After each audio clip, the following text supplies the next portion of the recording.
예, 제가 어제 어떤 장로님을 만났어요. 그 장로님의 이름을 제가 편의상 가명으로 말씀드릴게요. 김철수 장로님. 예, 가명입니다. 네, 그 장로님이 저를 만나자고 하신 이유는 이곳에 사시다가 다른 곳으로 이사를 가셨는데 아직도 이곳에 많은 사람들을 알고 있고 그리고 친구도 있는데 전도를 하려고 많이 애를 쓰고 계세요. 그리고 어제도 한 친구를 전도하고자 만났고 또 저를 같이 만나자 이렇게 부르시더라고요. 그래서 좀 시간 내실 수 있겠냐고. 사실 제가 그 장로님을 이렇게 많이 뵙지도 못했어요. 몇 번 잠깐 뵌 것뿐인데 한 두세 번 정도. 근데 저한테 연락이 와서 같이 만났습니다. 참 감사하죠. 그런 분이 우리 교회를 또 기억해 주고 연결해 주시는 게 또 감사했습니다. 근데 그분의 그 대화 가운데 그분의 고백이 정말 감동이 되었어요. 이제는 이제 장로도 다 은퇴를 하신 분이에요. 장로가 된 지 25년 되었다고 하십니다. 그런데 이런 말씀을 하셔요. 목사님, 저는 그동안 교회에서는 장로였는데 집에 오면 김철수였어요. 이게 여러분 무슨 말씀인지 아시겠죠? 교회에서는 장로의 타이틀을 갖고 그럴듯하게 살았지만 밖에 나오면 완전히 달랐다는 거예요. 그런데 이제 와서 자기가 깨달았습니다. 내가 얼마나 잘못 살았는지 이제 깨달았습니다. 사람을 그렇게 비판을 많이 했고 또 권세를 부리려고 했고 나쁜 짓은 제가 다 하고 다녔어요. 세상의 것을 추구하면서 살았는데 이제 이 늙은 나이가 돼서 제가 얼마나 잘못 살았는지 이제 깨달았습니다. 그리고서 이 동네에 예수님 믿다가 실족한 사람도 많고 예수 믿어야 할 사람도 참 많아요. 전도해야죠. 그리고서 이제 말씀을 이제 하신 것이었어요. 그 말씀에 저도 그랬습니다. 장로님 맞습니다. 저도 그랬어요. 여러분, 사람이 언제 행복해지는지 아십니까? 자신의 죄를 해결할 때 행복해져요. 자신의 죄를 해결할 때. 왜냐하면 이 죄는 사람을 불행하게 만드는 가장 핵심적이고 본질적인 원인이 되기 때문입니다. 사람이 불행한 것이 돈이 없어서도 아닙니다. 못 배워서 불행한 것도 아니에요. 사람을 잘못 만나서 불행하다고 하는 사람이 있습니다. 여러분, 왜 잘못 만났다고 생각하게 되는 것일까요? 만날 때는 잘못 만났다라고 생각하고 결혼하고 그러지 않았잖아요.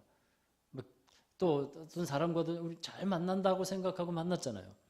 그런데 왜 잘못 만났다고 생각되는 것일까? 그것은 그 서로에게 있는 죄 때문에 그렇다는 거예요. 여러분, 그 죄가 해결되면 이렇게 말이 바뀝니다. 우리 정말 잘 만났다. 그 죄가 사라지면 우리 정말 잘 만났다라고 얘기를 하게 돼요. 우리 그런 의미에서 옆에 분하고 한번 인사 나눕시다. 우리 정말 잘 만났습니다. 정말 잘 만났습니다. 여러분, 근데 이렇게 말했잖아요. 이런 생각이 들었어요. 잘 만났다. 근데 그 안에 죄가 딱 들어오면요. 야, 진짜 잘못 만났어. 이런 생각으로 또 바뀐다니까요. 무엇이 문제입니까, 여러분? 사람이 문제가 아니라 죄가 문제예요, 죄가. 근데 더 문제는 뭔지 아십니까? 그 죄가 자기에게 있음에도 불구하고 깨닫지 못하는 게 더 큰 문제예요. 그러니까 이러한 이해가 좋은 이해가 돼요. 여러분, 몸에 암이 있다면 정말 큰 일이잖아요. 근데 더 큰 문제는 그 암을 발견하지 못하는 게 더 큰 문제예요. 사람이 아플 때도 도대체 원인을 모르고 아프면 얼마나 답답하고 괴로운지 모릅니다. 그런데 차라리 죽을 병에 걸렸다고 하더라도요, 원인과 이유를 알면 그나마 좀 시원한 거예요. 그러니까 이유를 알고 원인을 알아야 돼요. 여러분, 왜 이렇게 문제 많은 인생을 사는 것인지, 어찌해서 나의 삶은 이러한지 그 이유를 우리가 알고 살아야 한다는 것입니다. 제가 한 나이 많은 분을 또 만났는데 자신은 무신론자라 그래요. 그런데 교회에 대해서 이런 생각을 갖고 있어요. 교회에 가면 자꾸 죄인을 만들어 놓는다는 거예요. 그러니까 죄가 없는데 죄인 취급한다는 것입니다. 그러니까 이분은 제가 보기에도 참 선해요. 그리고 인자하게 보였어요. 사람들에게도 예의를 잘 지키는 그런 분이셨어요. 그런 분이 이런 생각을 갖고 얘기하는 것은 아마도 자신에게 죄가 있다는 것을 인정하고 싶지 않은 그런 마음 때문일 것 같다는 생각이 들었습니다. 그래서 여러분 어떤 사람이 예수님을 찾고 어떤 사람이 하나님께 나오는지 아십니까? 하나님의 은혜를 어떻게 그렇게 감사하고 기뻐하며 사는지 아세요? 자기가 죄인인 것을 깨닫고 인정하는 사람만이 하나님께 나오고요. 그리고 하나님의 은혜에 감사할 줄 아는 것입니다. 오늘은 레위기의 이 5대 제사 중에서 속죄제에 대해서 말씀을 드릴 것인데 속죄제는 말 그대로요. 죄 사함을 받기 위해서 드리는 제사예요. 여러분 그러면 속죄제는 언제 드릴까요? 죄를 지었을 때 속죄제를 드리겠지만요. 사실은 그 죄를 지었을 때 속죄제를 드리는 게 아니고 죄를 깨달았을 때 드리는 거예요. 내가 이 죄가 있었구나 하고 깨달았을 때 속죄제를 드리는 거예요. 우리 2절의 말씀에 보면 이런 말씀이 있어요. 누구든지 여호와의 계명 중 하나라도 그릇 범하면 속죄제를 드리도록 했어요. 여기서 그릇 범한다는 게 뭐냐 하면 부지 중에 죄를 범한다는 거예요. 알지 못하는 사이에. 자기도 알지 못하는 가운데 죄를 범한 것이 있었습니다. 그러나 그것이 죄라는 것을 깨닫고 나면 반드시 속죄의 제사를 드리라 하는 것이었어요. 우리 13절의 말씀을 한번 보실까요? 같이 읽어봅니다. 13절 14절 만일 이스라엘 온 회중이 여호와의 계명 중 하나라도 부지 중에 범하여 허물이 있으나 스스로 깨닫지 못하다가 그 범한 죄를 깨달으면 회중은 수송아지를 속죄제로 드릴지니. 아멘. 그리고 23절과 28절의 말씀에도 보면 누가 죄를 깨우쳐주면 내가 혹시나 죄를 깨우쳐지지 못하다가도 누군가 이것이 죄입니다 라고 알려주거나 깨우침 받게 되었다면 속죄제를 드리라 말씀하고 있어요. 여러분 자신의 죄 사함을 받는 가장 기초적인 단계가 뭐냐면요. 죄를 깨닫는 거예요. 나의 연약함, 나의 부족함을 깨닫는 겁니다.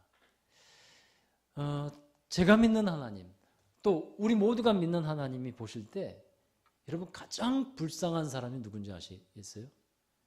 자신의 죄인됨을 깨닫지 못하고 사는 사람이 가장 불쌍한 거예요. 그런 면에서 본다면 저는 감히 행복한 사람이라고 말할 수 있을 것 같아요. 왜 그러냐면요. 제가 죄인된 것을 너무 잘 알고 있기 때문에 그래요. 그래서 제가 죄인됨을 알고 있기 때문에 나는 행복하다. 여러분 내가 참 이러한 죄인이라는 것이 생각되는 점이 있다면 그 다음엔 무엇을 해야 될까요? 구약의 법에 따르면 속죄제를 드리라는 거예요. 속죄제. 그러면 우리가 어떻게 속죄제를 드립니까? 여러분 구약의 속죄제는 예수 그리스도의 속죄에 대한 예표가 되는 겁니다. 구약에서는 하나님의 계명을 범하고 그 죄를 깨달았을 때 속죄제를 드려야 했는데 그 속죄제를 드릴 때마다 소나 염소를 제물로 드려야 했어요. 레위기 16장에 보면 대속죄일에 드리는 속죄 제사에 대한 말씀이 나옵니다. 1년에 단 한 번 제사장은 대속죄일에 지성소에 들어가서 속죄제를 드리는데 이 성소에 들어가기 전에 아사셀 염소를 취해서 광야로 보냅니다.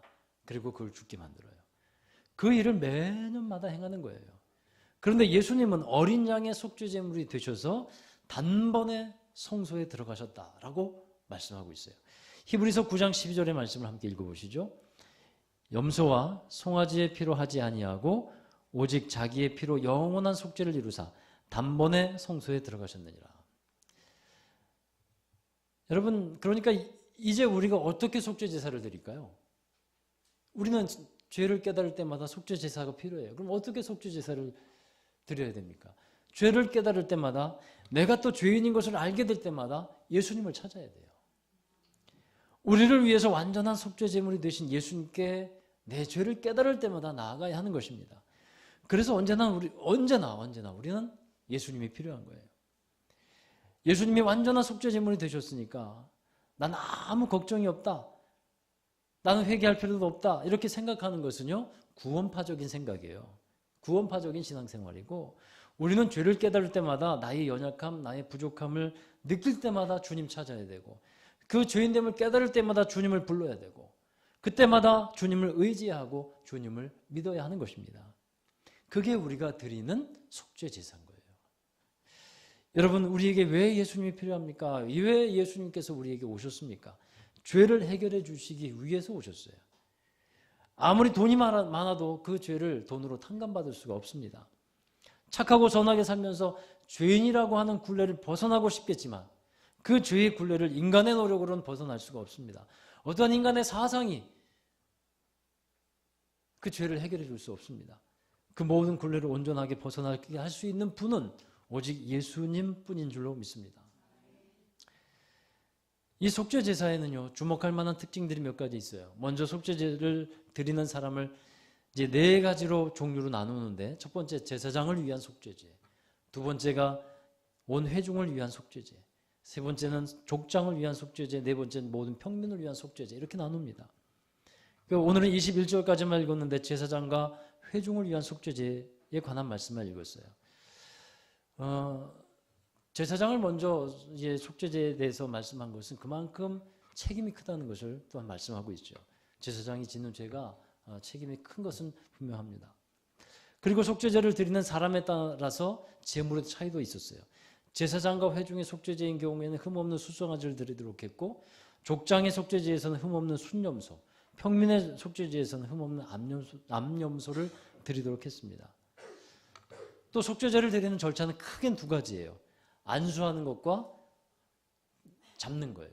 그러니까 안수하고 잡아요. 이 안수는 어떤 안수입니까? 자기의 죄를 전가하는 안수예요.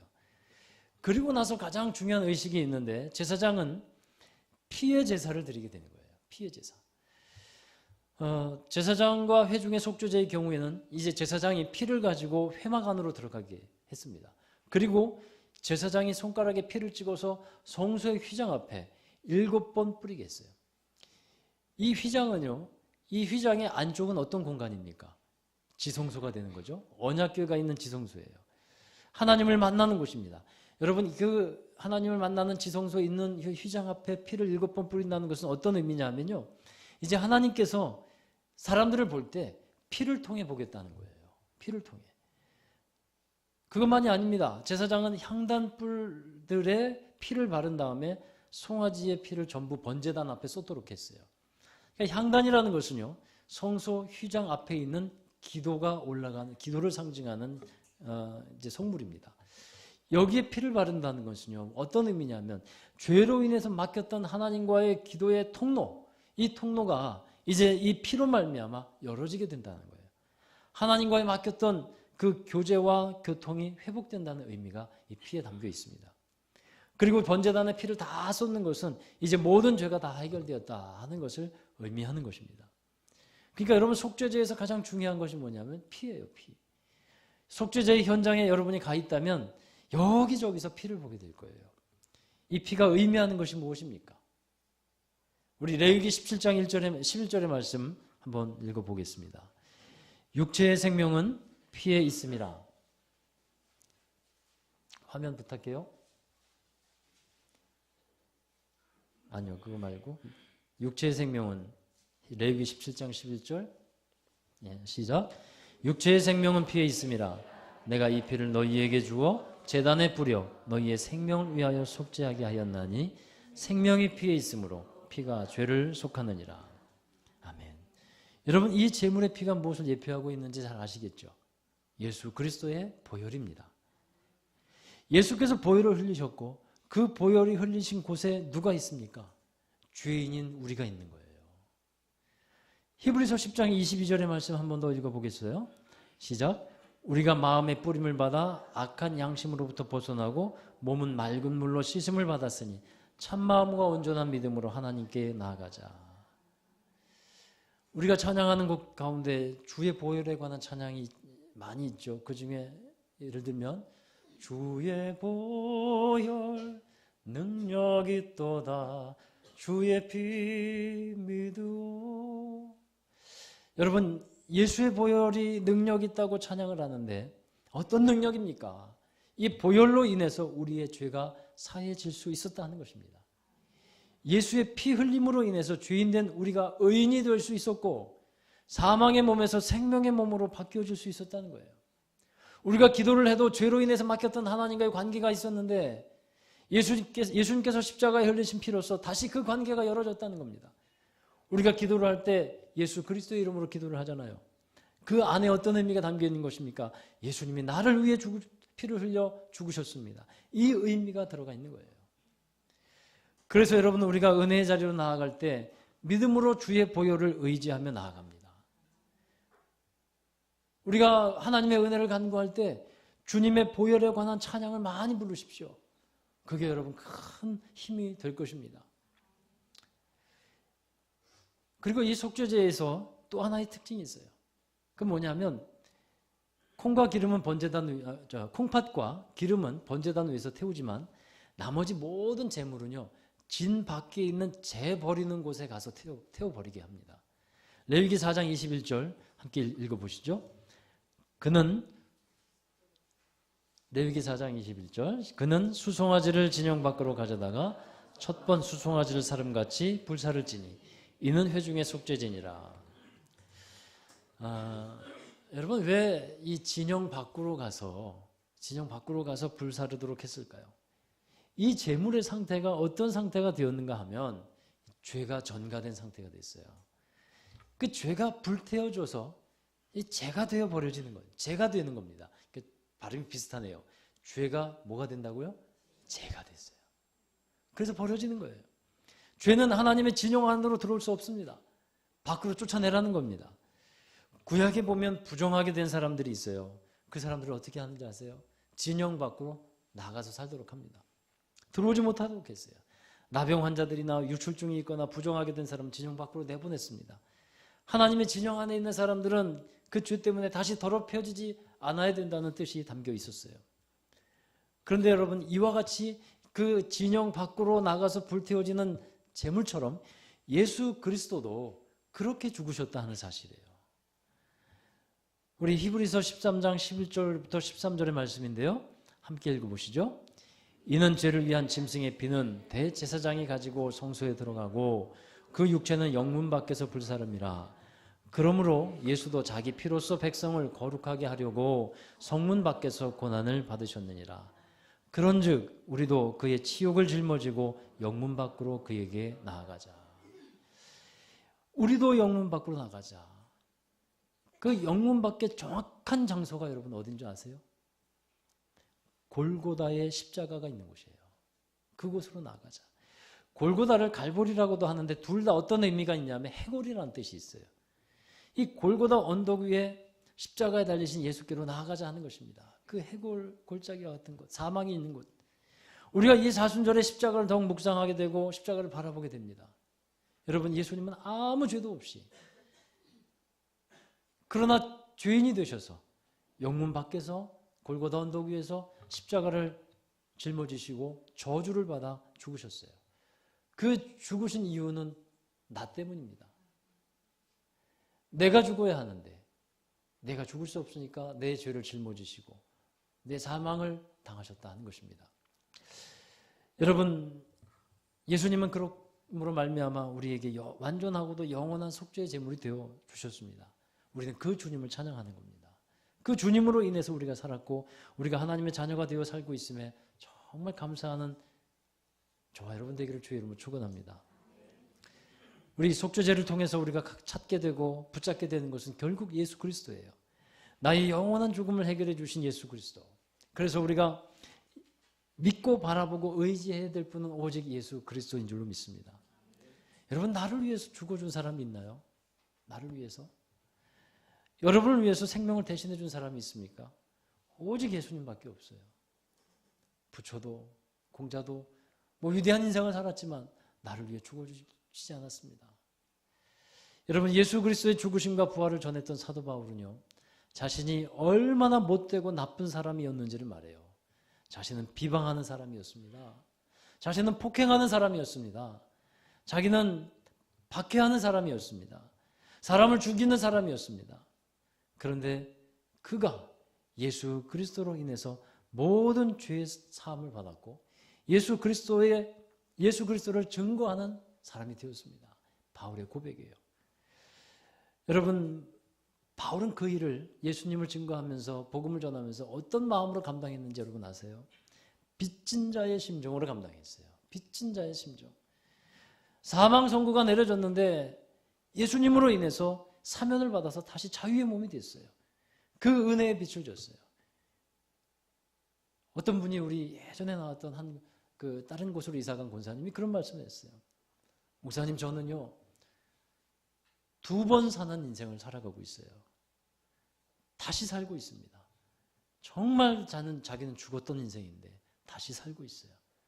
그래서 너무 감사하다는 거예요. 너무 감사하고 하나님의 은혜가 감사하고 그 사랑에 감사해서 감사하면서 살아가고 있습니다. 여러분, 우리 또한 그 은혜의 빛을 줬습니다. 그 사랑의 빛을 줬습니다. 그 사랑의 빛을 갚는 심정으로 복음을 들고 사람을 대하며 사람들에게 주의 십자가를 전하는 저와 여러분 되기 바랍니다. 여러분, 저도 사실 제가 얼마나 못된 사람이었는지를 잘 알아요. 저도 정말 못된 사람이었어요. 그런데 예수님 때문에 그나마 이 정도 되었어요. 이 정도로. 사랑하는 여러분, 여러분에게 예수님이 필요하다고 생각이 되십니까? 다시 한번 여쭙겠어요. 여러분에게 예수님이 필요하십니까?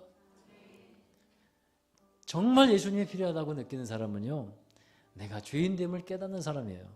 내게 있는 여러 가지 삶의 문제가 생겼을 때 예수님 필요합니다. 예수님 필요합니다. 그렇게 찾을 수 있어요. 그러나 그렇게 찾는 것들을 넘어서 내 자신이 얼마나 나쁜 놈이고 내 죄가 얼마나 큰 것인지를 아는 사람만이 예수님이 필요한 거예요. 내가 죄인됨을 깨달았기에 예수님이 필요합니다. 그렇게 예배하면서 그렇게 살아가는 저와 여러분 되기를 주의 이름으로 축원합니다. 기도하겠습니다. 하나님, 나 같은 죄인 살려주신 하나님의 은혜에 진심으로 감사를 드립니다. 박해자였고 폭행자였고 비방자였던 저를, 우리 모두를 하나님 주님의 자녀로 삼아 주셨습니다. 예수 그리스도의 피값으로 우리를 사셨습니다. 그 값진 그 은혜를 우리가 기억하며 살아가기를 원하고, 이 시간에 감사를 잃어버렸던 것 다시 감사를 주님께 감사하며 하나님의 은혜에 감사하며 일평생 빚진 자의 삶을 살아가는 저희들이 되게 하여 주옵소서. 예수 그리스도의 십자가를 전하고 복음을 전하며 그 복음을 자랑하며 이제 나 된 것은 예수 그리스도로 말미암아 된 것임을 자랑하는 우리 모두가 되게 하여 주옵소서. 예수 그리스도의 이름으로 기도하옵나이다. 아멘. 우리 다 함께 자리에서 일어나셔서 찬양하겠습니다.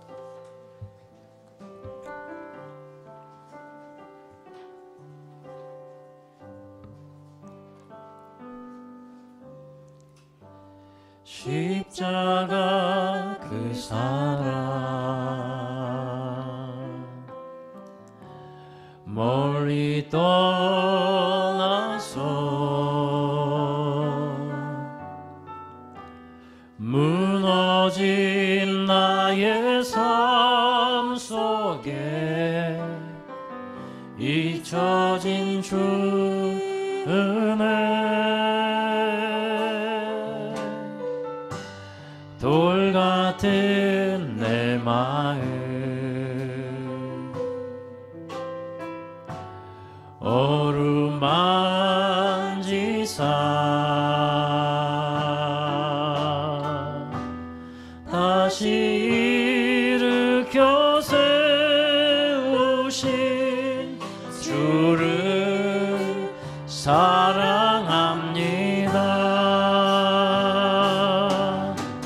주 나를 보호하시고 날 붙드시리. 나는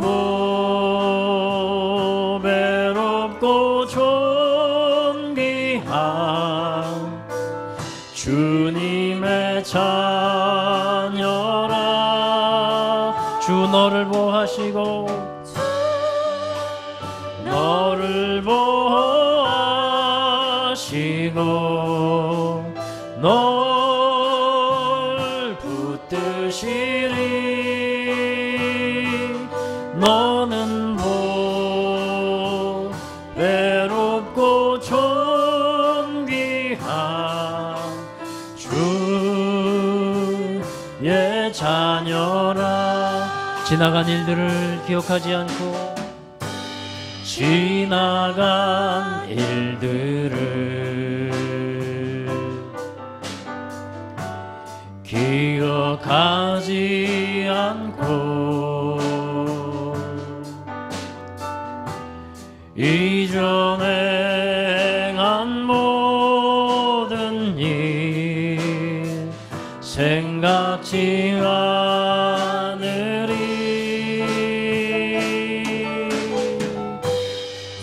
사막의 강들과 길을 내시는 주님, 길을 내시는 주, 내 안에 새 일을 행하실 주님만 바라봅니다. 내 안에 새 일을 행하실 주만 바라보리라. 아멘. 주님, 주 나를 보호하시고 날 붙드시리. 나는 배롭고 존귀한 주님의 자녀라. 주 너를 보호하시고 주 나를 보호하시고 날 붙드시리. 너는 배롭고 존귀한 주의 자녀라. 너는 보배롭고 보배롭고 존귀한 주의 너는 보배롭고 존귀한 주의 자녀라. 너는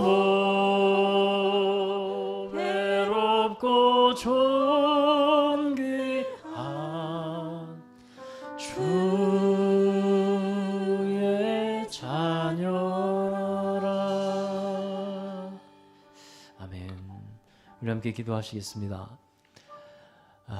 우리가 속죄제물입니다. 우리가 죄를 지었기에 우리가 죽어줘야 하고 우리가 저주받아야 합니다. 그러나 주님께서 우리의 모든 죄를 짊어지셨습니다. 그리고 십자가에 오르셨고 나를 대신해서 죽으셨습니다.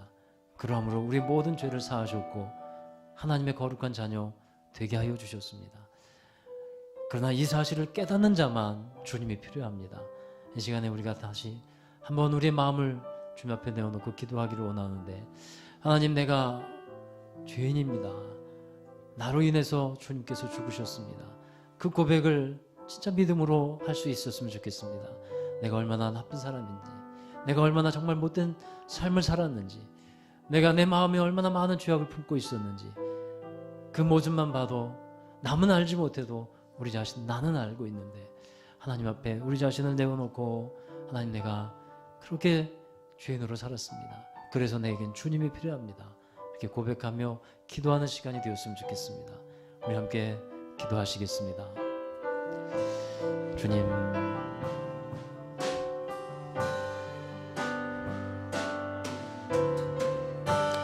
하나님, 정말 내 안에 많은 죄가 있습니다.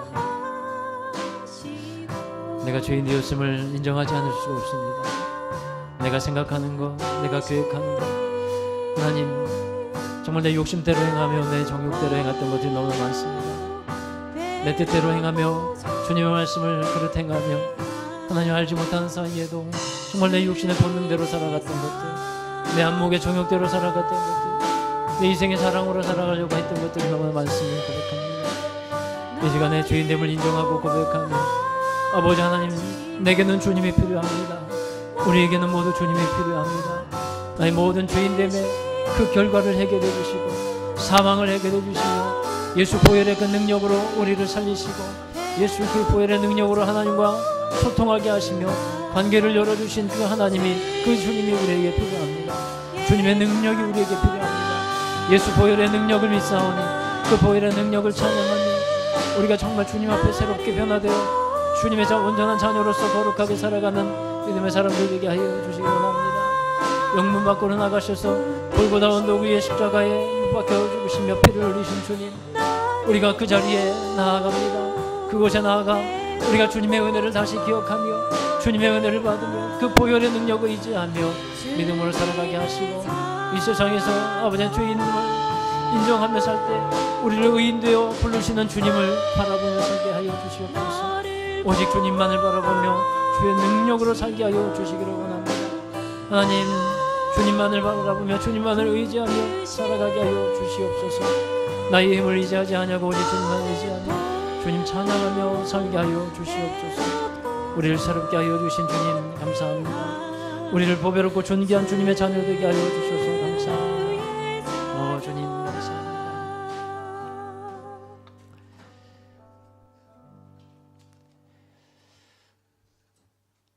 어린 양이 피를 흘리며 아무 죄도 없이 죽어갔던 것처럼 하나님, 예수 그리스도께서는 우리의 죄를 짊어지고 아무 죄도 없이 십자가에 오르셨고 죽으셨습니다.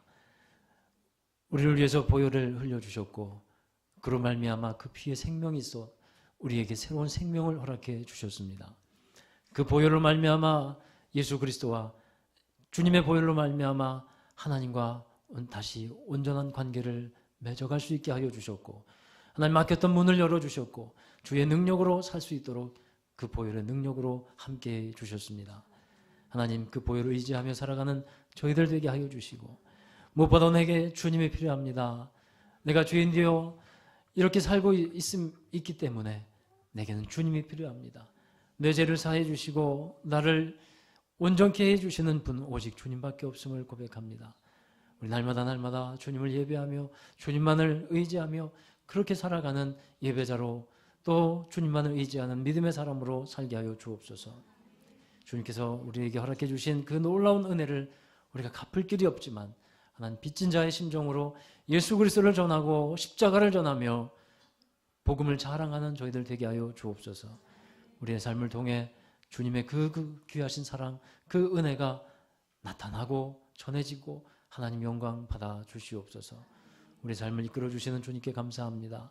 이 사순절 기간 우리 주님의 십자가의 그 사랑을 더욱더 묵상하게 하여 주심을 감사하고 더욱더 겸손히 주님만 의지하며 낮은 자의 자리에서 주님만 전하며 살아가는 저희들이 되게 하여 주옵소서. 이제는